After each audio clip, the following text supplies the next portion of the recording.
This session will focus on flexible workplace and co-working subsectors in West Africa. We've got one of the leaders in the space presenting on this topic. So looking forward to that. The session will be presented by Khalil Katari, CEO of AfricaWorks. They obviously have, he'll explain more, but obviously they've done a lot of work in the flexible office space and co-working sector in West Africa. So Khalil, welcome. And then I'll hand over to you now. Thank you for having me. Thank you. Can you see my screen? I'm presenting. I hope so. All right. So thanks for the WAPI to keep this event alive.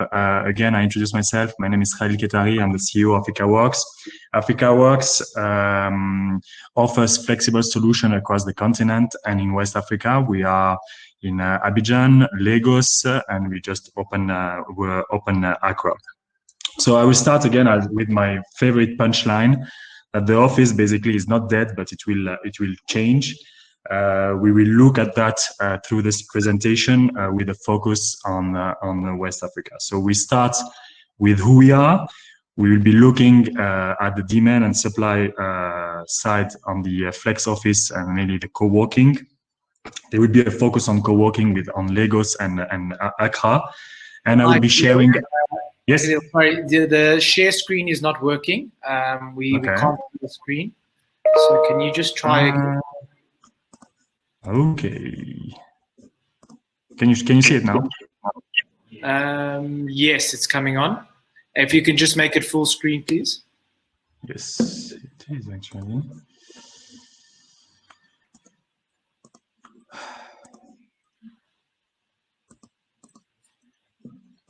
No, we've lost you. We've lost it again. Can you see it now? Yeah, can you see it full screen or not? No, we can't see it full screen. Go slideshow. Slideshow. Okay. Well, yeah, we need you to go full screen. I'm not sure why it's not doing that, but to do that, remember test screen. Okay. It should be full screen. So why not? And now, is it better?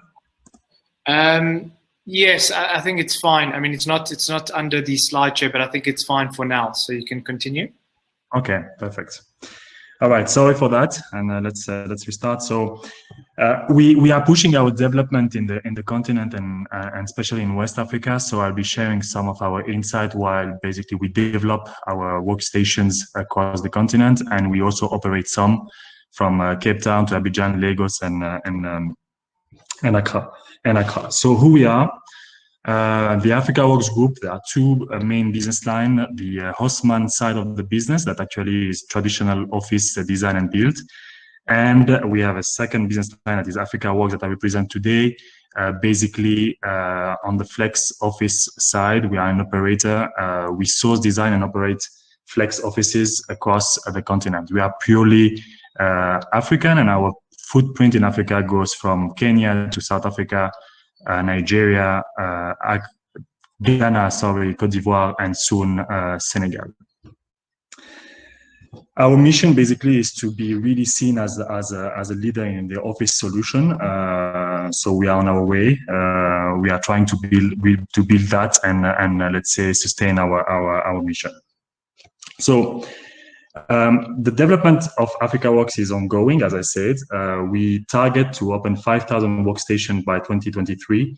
I'm sharing today our insights, being hands-on, I would say, on the continent as we are pushing the development and operating, as I said, some office places in the continent and mainly in West Africa.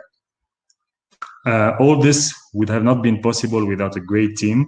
I'm surrounded with a strong batch of professionals based in the countries where we operate. So from Nigeria to Cote d'Ivoire to Ghana and Kenya, we leverage our local, let's say, talent to make it possible. So let's look at some of the things we do. So this is really like our places across the continent.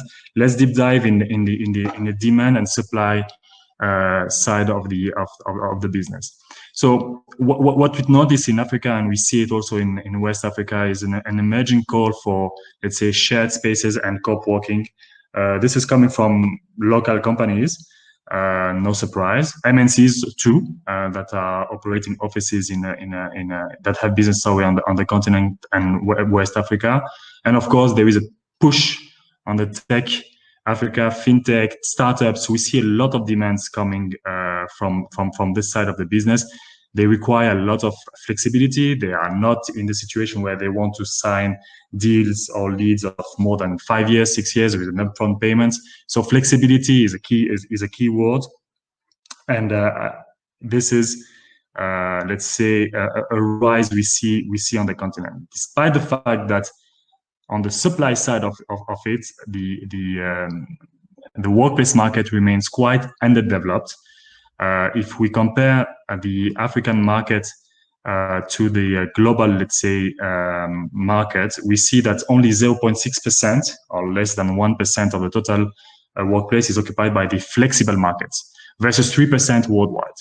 So we expect that in the next 10 years, and I think the COVID-19 has accelerated that, we expect that we multiply by 3 to 4 the stock in terms of square meter of flexible office on the continent, going from 4 million to 12 million. Here, what I want to say is that we notice this trend in Lagos and Accra. We see a lot of MNCs, let's say, trying to move from the traditional model of a lease to something more flexible, with the idea of this anchor tenant, basically a company taking a full floor of a co-working for their own need and for their own services, and we need to adapt to that trend. So still the focus on the co-working space, we have seen in Africa that 80% of the co-working has been created in the last 3-4 years. So we are on the rise on the continent and in West Africa.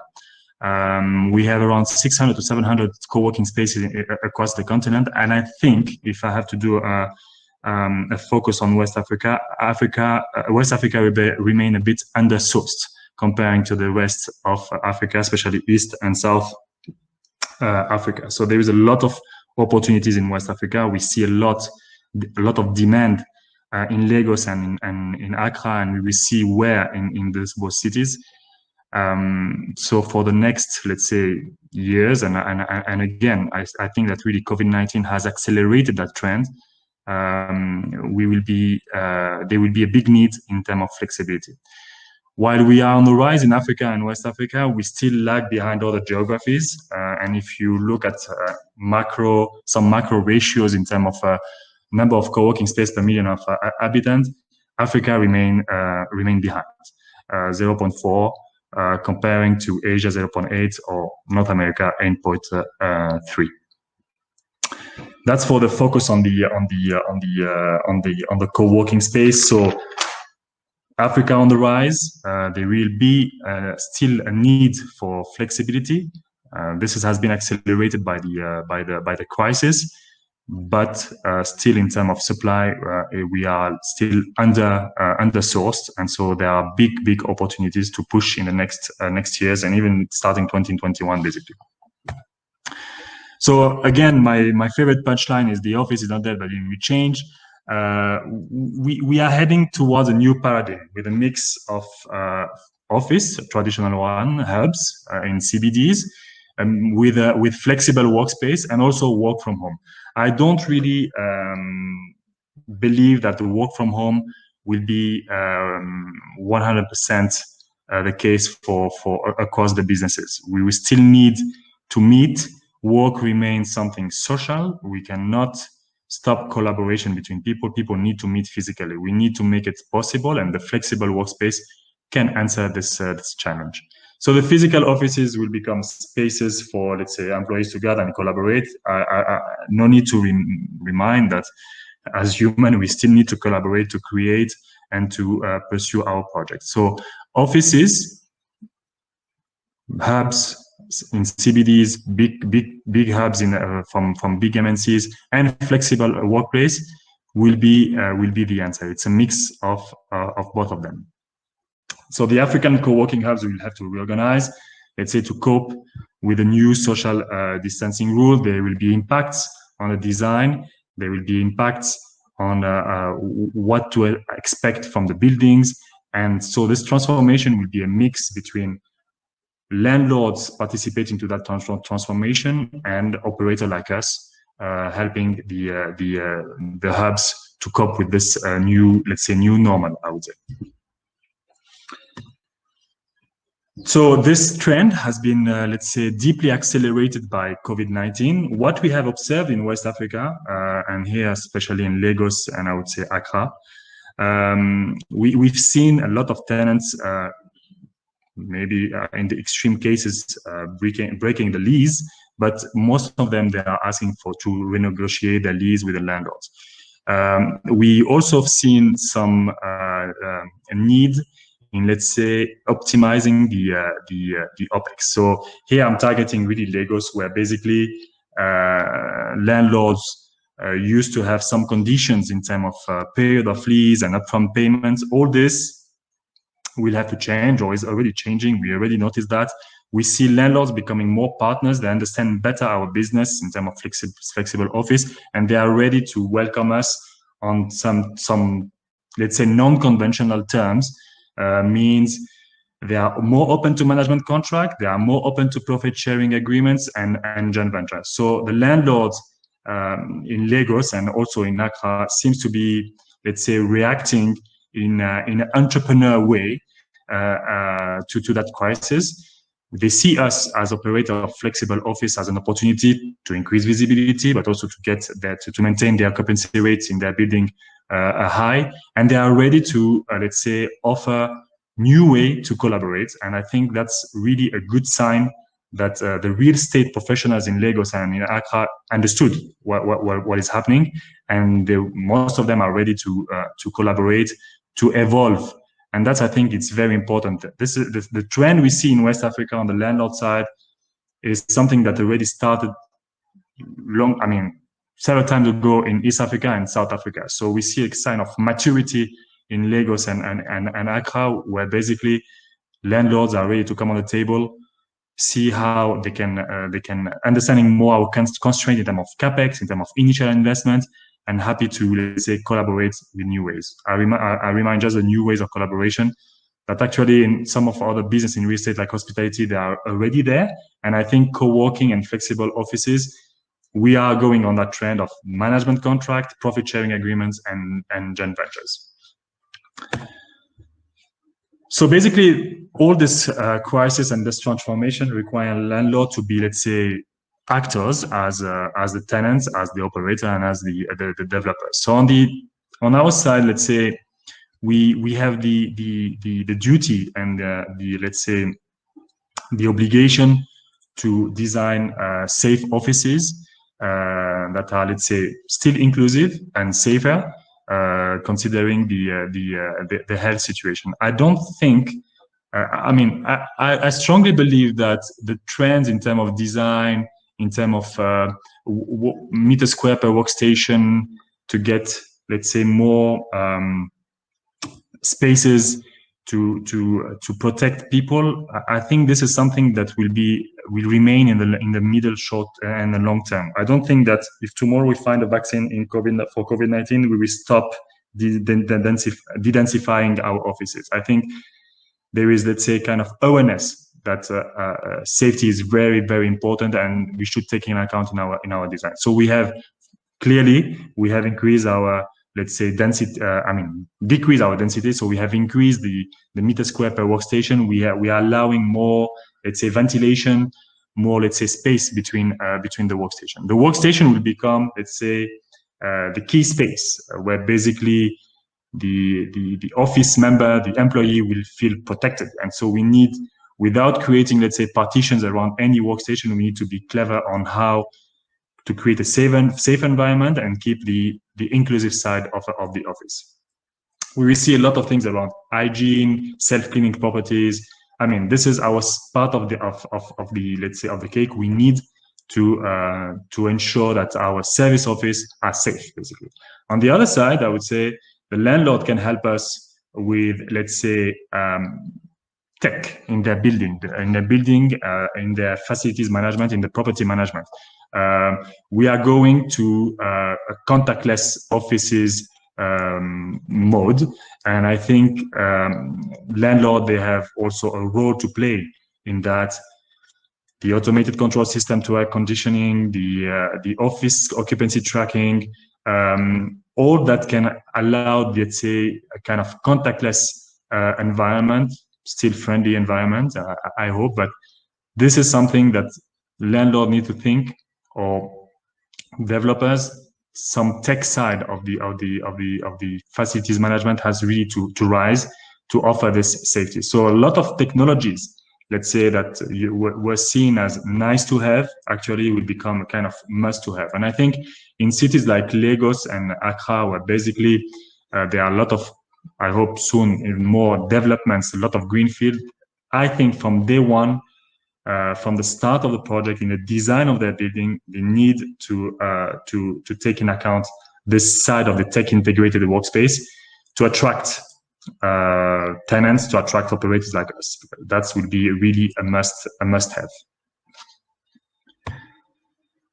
So all this has let's say an impact and has affected, let's say, the investor strategy. So I have been asked to elaborate a bit on a brownfield versus a greenfield. It's for sure, like, for actors like us, brownfield remain opportunities, because basically the cost of the capex cost to refurbish a place already existing, it's lower than when you start from scratch, basically. But in Lagos and Accra, and also Abidjan and Dakar, if I have to include the francophone countries in the West Africa, there is a lack of grade A and grade B in the business nodes. So we are going towards greenfield. We see developments happening in Lagos. We see developments happening in Accra. We see developments happening in Abidjan. So it's more a greenfield approach in the cities, comparing to other cities like Joburg or Nairobi that are maybe more mature in terms of grade A/grade B plus. Greenfield means capex intensive. And this is where basically I think what I mentioned on the non-conventional deals and the partnership with the landlord is very important, because if you go greenfield, there is a high cost of capex to fit out your space. You start from scratch. You start from a white box. So landlords that are ready to partner at that phase at that pre-phase of the project will unlock a lot of potential. And this is something that we start seeing with some of our partners in Lagos, in Accra. We see an appetite from landlords to, let's say, share the capex cost to start to fit out the place, helping, let's say, businesses like ours, let's say, to start basically in their building, in their business nodes, because there is a benefit of that. It's a win-win. We for sure, a reduction for us when we are developing flexible office across the continent, the reduction of the capex cost it's key. So it's a win-win, because basically we reduce our capex cost, but in the meantime, the landlords, they can welcome operators like us. We can gain visibility in different business nodes in cities like Accra and Lagos. So I think the greenfield versus the brownfield in West Africa applies for sure, but we see more greenfield developments that are, let's say, in the standards of the grade A, grade B we are searching for. Landlords that are ready to partner to initiate, let's say, a flex office project, we see a lot of potential and we'll unlock a lot of value in the next years. Quick zoom on the cities. So Lagos, for sure, the usual suspects are Victoria Island and Ikoyi. We have opened a place in the heart of Victoria Island, and we are keeping on looking at some let's say, spaces across the city. Yes, VI, ECOE, well known. I mean, no doubt we need to be present there. There are a lot of MNCs that starting 2021 and local companies too will be looking at more flexibility. We see a lot of traction on that, and already before even, let's say, opening, we are already at 30-35% occupancy rate in Lagos. So there is a big demand. One thing about Lagos I really want to highlight is that while everybody seems to be focusing on ECOE and VI, we shouldn't forget about the mainland and the Ikeja side of the city. On the other side of the bridge, it's key. It's really undersupplied in terms of offices. There are a lot of needs. And our next development starting July 2021 will be looking at Ikeja seriously, very seriously, because there is a need. There is a need also for people that lives and knows Lagos. The commuting time when you come from mainland to the islands, it's huge. It's huge. So with this idea to bring maybe the office closer to home, we need to think to some solutions. I mean, on some solution in the mainland. That's very key. That's I think.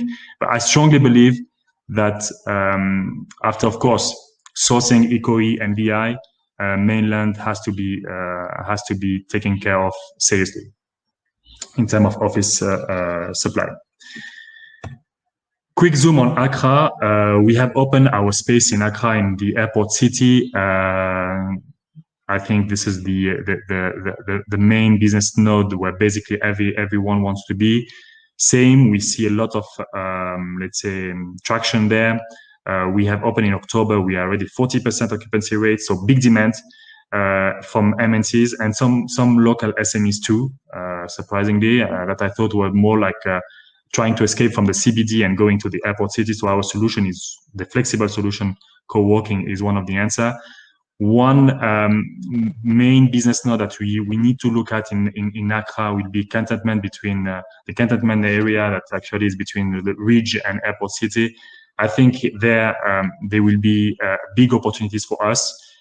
This is where the city we see a lot of, let's say, players leaving the CBD for many reasons and trying to be around the airport. So the area between Airport City and Ridge cantonment will be key. Will be key for the development of the city. This is where basically the opportunities are in Accra. We wait for more development also in this area between airport and Ridge to push our product even more. There is really a big demand of flexible and co-working in Accra and also Lagos. If you look at it, Lagos, almost 20 million people. You count maybe 5 to 6 big brands in terms of co-working. It's really under, let's say, sourced, and there is a big opportunity in the flexible office business. I strongly believe, and we strongly believe it in Africa Works, and we are pushing our development. So basically, by 2023, on the 5,000 workstation we were looking across the continent, almost 2,000 will be between Accra and Lagos. So it's a big part of the cake for us. Just a bit of advertising. So yes, we have opened in Accra. This is Grégoire, our founder, with on the right Fatima, and on the left Josephine. Fatima, she's looking at the West African activities from Abidjan, and she travels around. And Josephine, she's our representative in Accra, and she will be very happy to welcome you in our space. I tried to make it on time. I think sorry for the first technical issues we had on the screen presentation. If you want to reach out, I'll be very happy to share more with you. I can share also the presentation, our insights. It's a really an exciting and challenging moment for us as we are pushing our products across the continent and West Africa. So thank you for your time, and thank you for Wapi to let me present our insights.